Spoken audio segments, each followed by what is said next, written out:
Hey everyone, this is Julie Chanel. Welcome back.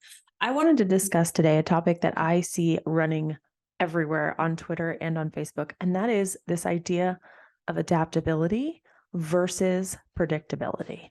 So, unless you've been living under a rock, you know that artificial intelligence is making a splash and it is upending everything we know about the internet today. And so a lot of people are naturally adapting. And it's always a little tough when a new technology comes out because we're not sure, is this, like a clubhouse where we're all excited about it for like 3 months and then poof, it disappears? Or is this something that's going to fundamentally change the way we internet?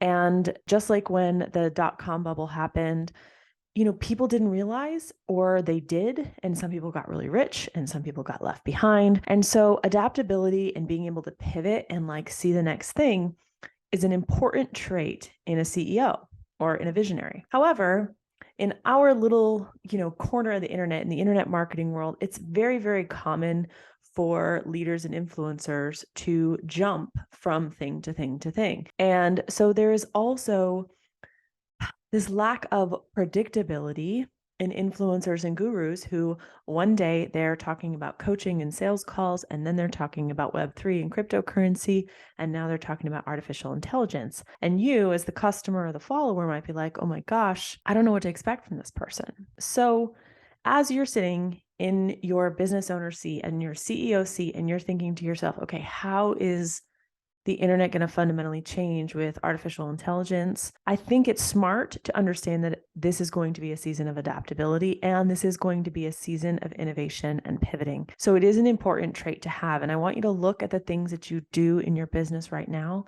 that AI will help make better. And then I want you to look at the things in your business that AI may replace. So for example, if you are someone like, say, a copywriter, and you sell templates, copywriting templates, well, there's a really big possibility that templates will go by the wayside, that people won't buy templates anymore. But for right now, people are buying prompts, right? Because they want to understand how to prompt an AI like ChatGPT to spit out a caption that's relevant. So maybe they don't want the caption template, but they do want a caption prompt. Okay, so there are things that are going to be replaced.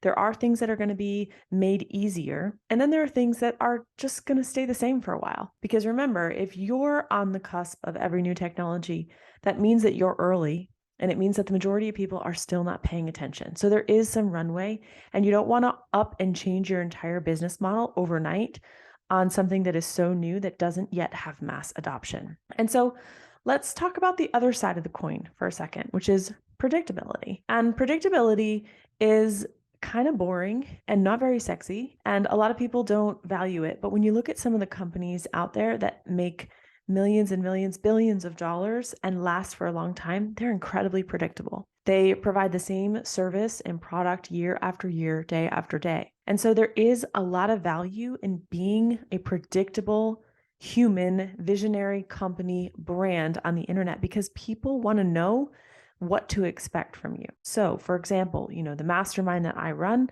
it's Digital Insiders. It's 6 years running, which is like eons for internet marketing. It has a great reputation. It has a lot of positive testimonials, and people like that they can come to expect that at the time at which they're ready to get coaching with me, that they can. And so that predictability actually helps my business, and it helps create income stability for me, and it helps my customers know what to expect. And so there is a balance, there is a tightrope, a paradox, if you will, that you want to make sure that you're not jumping to every shiny object and whiplashing your customers along the way. You do need to innovate. You do need to see where things are going to change and how to adapt, but you also want to continue to value things like predictability in your business for the sake of your customers. So here's a tip.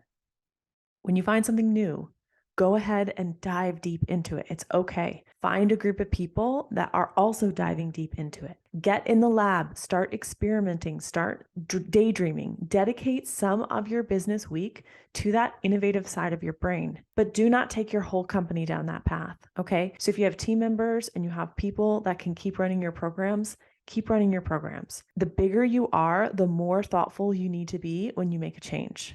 Okay, because you're impacting a lot of people's lives, you're impacting customers, you're impacting team members. So that is my recommendation. And the point at which you really feel like something that you've done in the lab in that innovative space starts to feel like, this could be something that I really want to bring into my business, that I want to introduce to my customers, go ahead and do so. But give it some time. Don't let the adrenaline of the moment like take you down the path. And so it is a little bit of like holding a dual idea in tandem, but it will serve you and your customer base in the long run. If you like that information, please go over to our Instagram and follow us at Funnel Gorgeous, or go to our website at funnelgorgeous.com.